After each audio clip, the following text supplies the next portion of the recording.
আজকে তৃণমূলের কোনো ওখানে যদি জনসভা হয়, কোনো সভা হয়, ফেরিঘাট খোলা থাকে। আজকে এই গরিব মানুষ, খেতে খাওয়া মানুষরা গ্রাম বাংলা থেকে এসেছে আমাদের এই কলকাতা শহরে ব্রিগেডের ডাক দিয়েছে। তার জন্য আজকে এই চোরের সরকার, তৃণমূল সরকার এই ফেরিঘাট বন্ধ রেখেছে। আমাদের উদ্দেশ্য হচ্ছে আমাদের সঙ্গে বাচ্চা কাচ্চা বুড়োরা আছে, ফেরিঘাট খুলে দিক, আমরা টিকিট কেটে পারাপার হব। দেখি আমাদের অবরোধ এই মধ্যে চলছে, যতক্ষণ না ফেরিঘাট খোলা হবে ততক্ষণ পর্যন্ত আমাদের অবরোধ এখানে থাকবে, একটা গাড়ি পাস হতে দেবে না।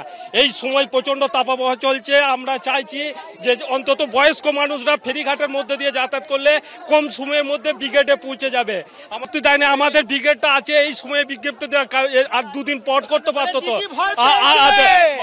দিদি ভয় পেয়েছে, জনগণের যা চাপ আছে, দিদি ভয় পেয়েছে। আমাদের যে সমস্ত কর্মী নেতারা যাবে লঞ্চে করে, তারা ন্যায্য পয়সা দিয়ে যাবে, টিকিট কেটেই যাবে, জোর জুলুম করে আমাদের কেউ যাবে না।